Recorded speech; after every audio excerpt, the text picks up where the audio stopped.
જો તમને આ રેસીપી પસંદ આવી તો લાઈક કરજો, શેર કરજો અને સબસ્ક્રાઇબ કરજો. બધાને જય શ્રી કૃષ્ણ.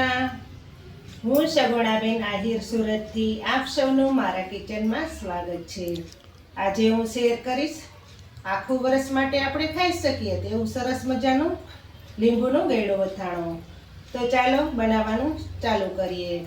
આપણે લીંબુનું ગળ્યું અથાણું બનાવવાનું છે તો તેના માટે મેં અહીં 1 કિલો ફ્રેશ લીંબુ લીધેલા છે. એકદમ તાજા લીંબુ લેવાના ને એકદમ કડક લેવાના, તો જ અથાણું સારું બને છે. 5 ચમચી જેટલું મેં નમક લીધેલું છે. 3 ચમચી હળદર લીધેલી છે. સૌપ્રથમ તો પહેલાં આપણે લીંબુના ચીરા પાડી લેશું.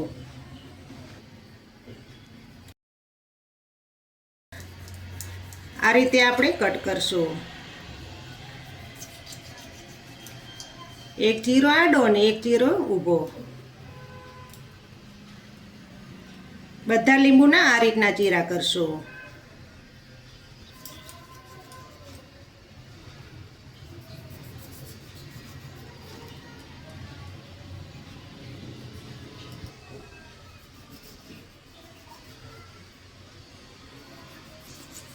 લીંબુને આપણે આ રીતે કટ કરી લેવાના. હવે આ લીંબુમાં આપણે હળદર અને મીઠું ભરવાના છે. આ કઢાઈ લીધેલી છે તેમાં નમક નાખી દેશું. 5 ચમચી જેટલું નમક નાખશું. જો વધારે જરૂર પડશે તો પછી ઉપરથી નાખી લેશું.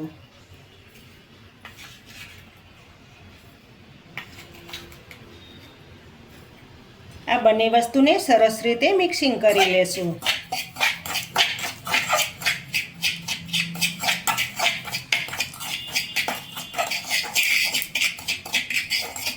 હવે લીંબુને કટ કરીને રાખેલા છે તેમાં હળદર મીઠું ભરી લેશું.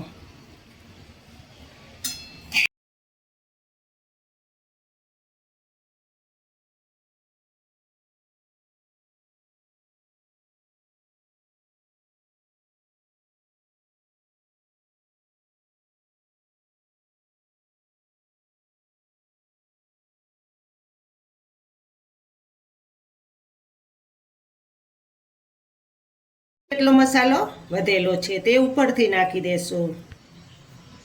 આપણે બરણી આખી નહીં ભરી, અધૂરી રાખીશું જેથી કરીને લીંબુને ફેરવવામાં આસાની પડે.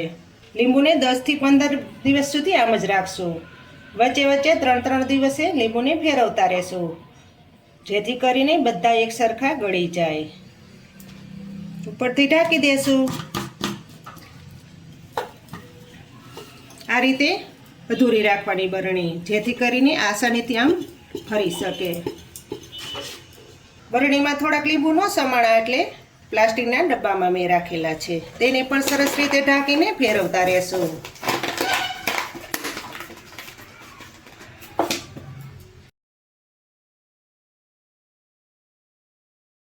આપણે લીંબુ પલાળવા મૂકેલા હતા તેના 15 દિવસ થઈ ગયા છે. વચ્ચે વચ્ચે ફેરવી લેવાના.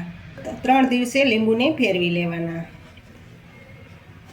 હવે જોઈ લેશું.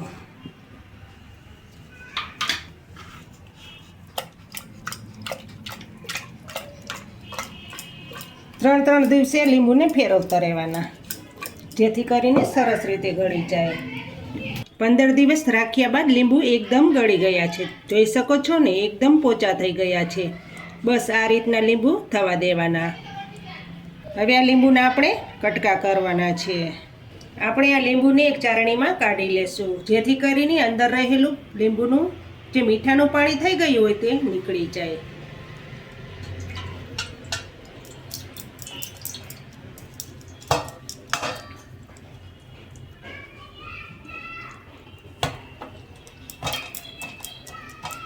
આ અથાણું તમે આખું વરસ ખાઈ શકો છો. ખૂબ જ સારું રહે છે.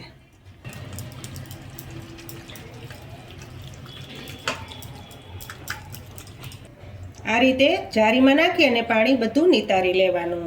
આપણે આ લીંબુની ચીરું અલગ કરી લેશું અને જે વચ્ચે બી રહેલા હોય તેને આપણે કાઢી લેશું.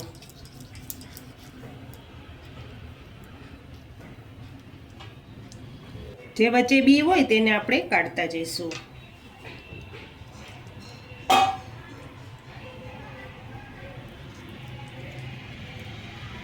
આ રીતે એક ચીરમાંથી 2 ટુકડા કરશું. બી કાઢતા જઈશું. જો બી રાખીશું તો અથાણું થોડુંક કડવું લાગશે.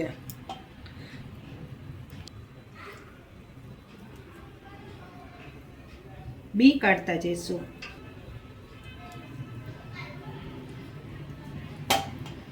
આ રીતે બધા ટુકડા કરી લેશું.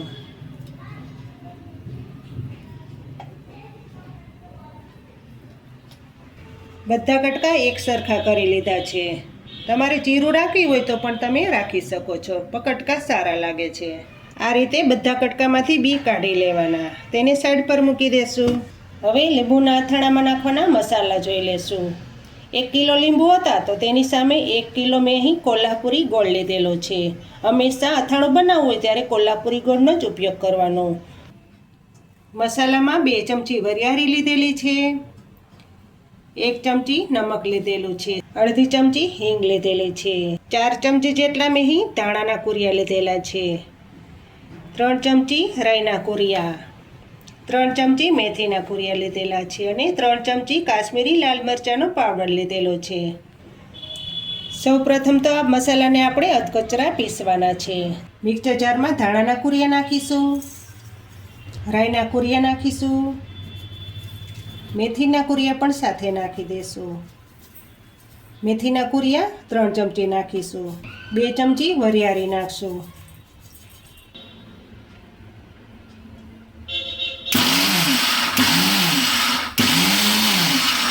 ચાલુ બંધ કરીને આ રીતે તમે પીસશો એટલે એકદમ કરકરીયો પાવડર થશે. એકદમ ઝીણો પાવડર નહીં થાય. જોઈ શકો છો ને, આ રીતનો પાવડર તૈયાર કરવાનો છે.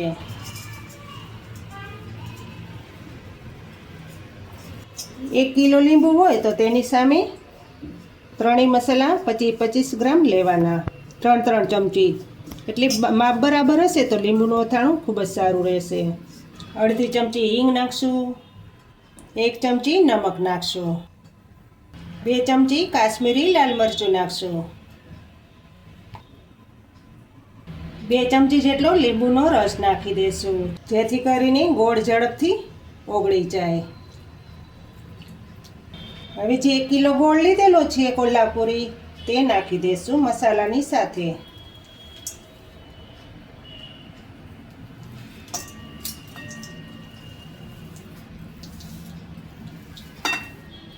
હંમેશા કોલ્હાપુરી ગોળનો જ ઉપયોગ કરવાનો અથાણામાં. બધા મસાલા બરાબર મિક્સિંગ કરી લેશું.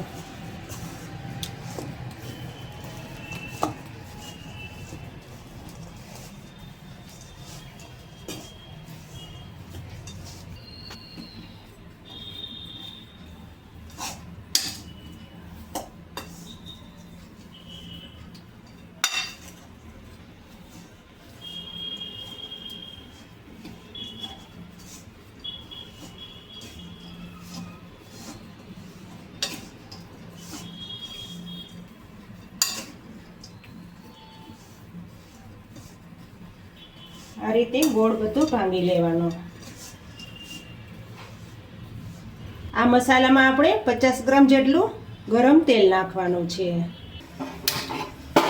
મેં તેલ પહેલેથી જ ગેસ ઉપર રાખી દીધું છે.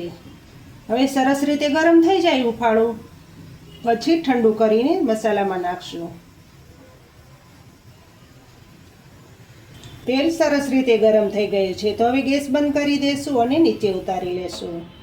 આ તેલને થોડીક વાર ઠંડુ કરવા મૂકશું. તેલ સરસ રીતે ઠંડુ થઈ ગયું છે તો હવે મસાલામાં નાખી દેશું.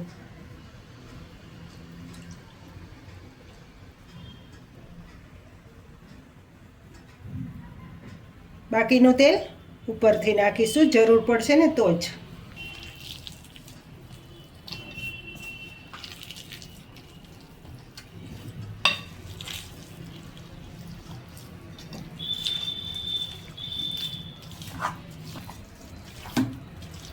આપણે આ મસાલાને 2 કલાક આમ જ રહેવા દેવાનો છે, પછી લીંબુ નાખવાના છે, જેથી કરીને ગોળ સરસ રીતે ઓગળી જાય.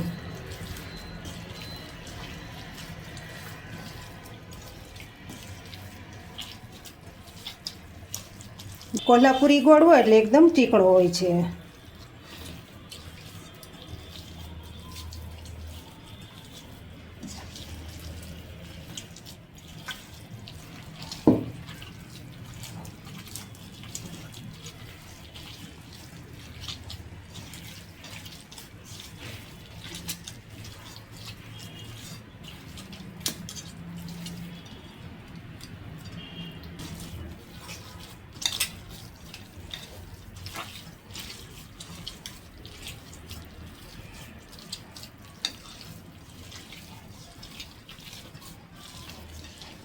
ખાંડના અથાણા કરતાં ગોળનું અથાણું ખાવાની ખૂબ જ મજા આવે છે.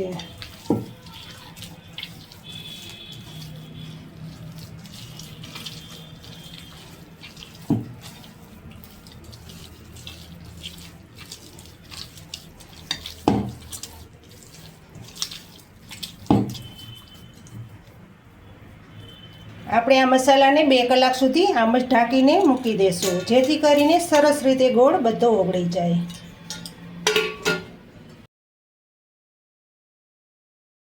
ગોળ સરસ રીતે ઓગળી ગયો છે, તો હવે તેમાં લીંબુ નાખી દેશું.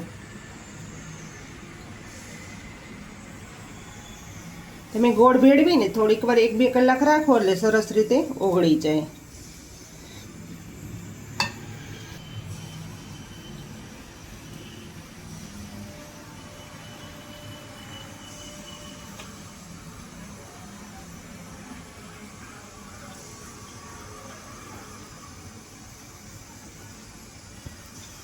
હવે બધું બરાબર મિક્સિંગ કરી લેશું.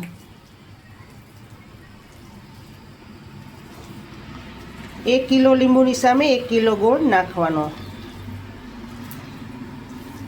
એકદમ રસાવાળું અને ચટાકેદાર અથાણું તૈયાર થશે.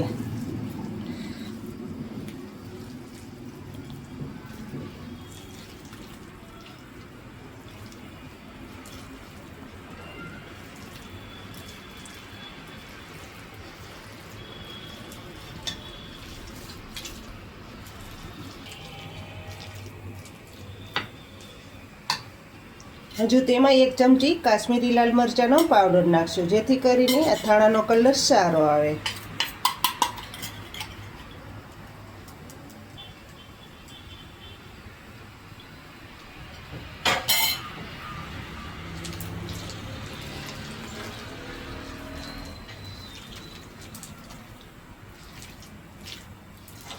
આ અથાણું તમે આખું વરસ કાચની બરણીમાં રાખી શકો છો અને તેમાં જ રાખવાનું, તો જ અથાણું સારું રહે છે. જો તાજું ખાવું હોય તો આપણે પ્લાસ્ટિકની બોટલમાં રાખી શકીએ, પણ આપણે તો આખું વરસ રાખવાનું છે. હવે જે બાકી રહેલું તેલ તેમાં નાખી દેશું.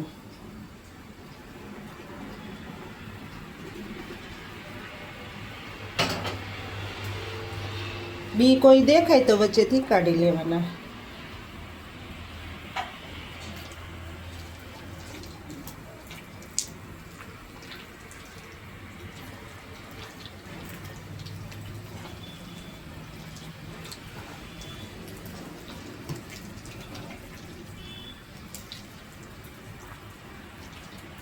તેલ તમે ગમે તે વાપરી શકો છો, જે ઘરમાં તેલ ખાતા હોય તે વાપરવાનું. બહારથી લેવા જવાની કોઈ જરૂર નથી.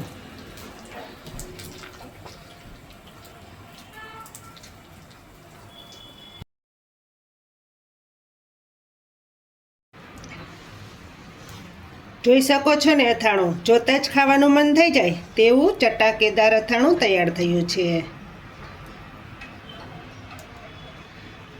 હવે આ સમયે આપણે 1 ચમચી મરીનો પાવડર નાખવાનો છે. આપણે અથાણાને 100% સ્વાદ વધારી દેવાનો છે. મરીના પાવડરથી 100% સ્વાદ બમણો થઈ જાય છે.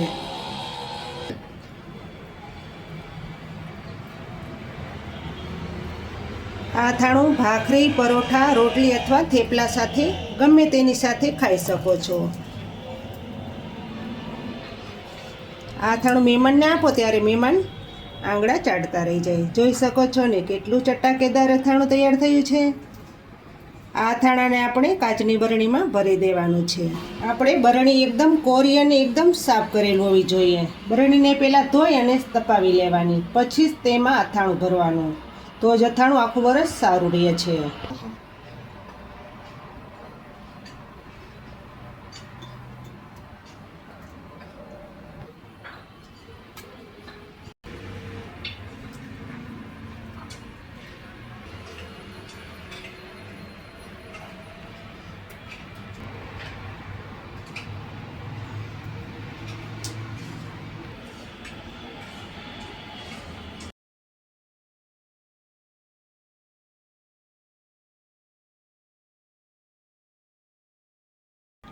ઉપરથી ઢાંકણ ઢાંકી દેશું. આ અથાણાને તમે 4-5 દિવસ પછી આરામથી ખાઈ શકો છો.